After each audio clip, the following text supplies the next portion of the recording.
porcupine named Fluffy by Helen Lester, illustrated by Lynn Munsinger.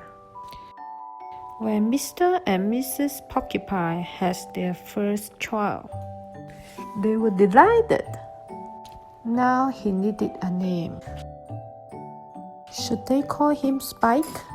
No, Spike is too common. Should they call him Lance? No, Lance sounded too fierce. Should they call him Needle Loser? No, Needle Loser was too long. Pickles, Pocky, Julian. Then together they have an idea. Let's call him Fluffy. It's such a pretty name, Fluffy. But soon came a time when Fluffy began to doubt that he was Fluffy. He felt suspicious when he backed into a door and stopped fast.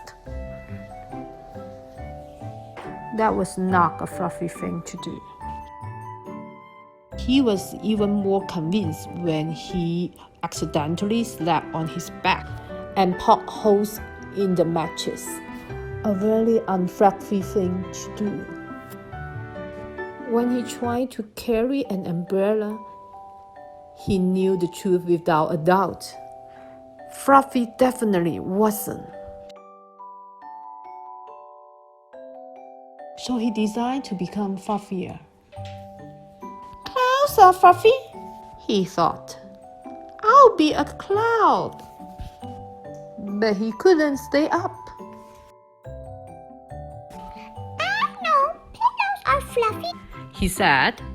I'll be a pillow. But when his mother sat on him, she was not pleased. He tried soaking in a bubble bath for 45 minutes. But he did not become fluffy. He became soggy. He tried whipped cream. He put a little on each cream. It was not easy, and it took more than half a day. But this did not make Fluffy fluffy. They should have named me Gooey, he sighed.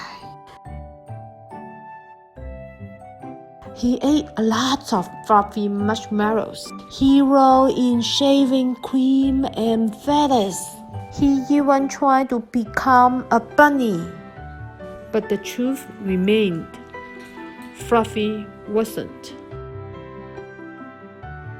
One afternoon, Fluffy set out for a walk, trying to think of ways to become fluffy.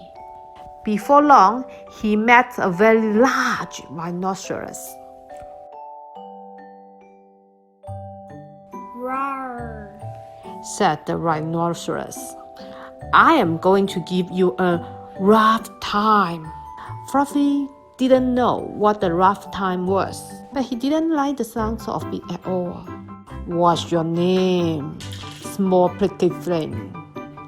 Asked the rhinoceros unkindly. Fluffy, said Fluffy. The rhinoceros smiled.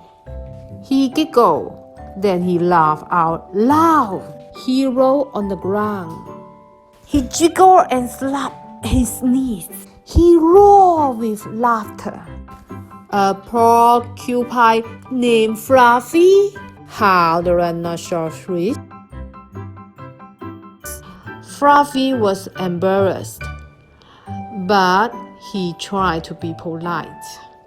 And what is your name? He inquired. I can't say it, giggled the rhinoceros. Hubert, suggested Fluffy. Oh, help, I can't say it. I'm laughing so hard, said the rhinoceros. Harold? Or maybe Herman?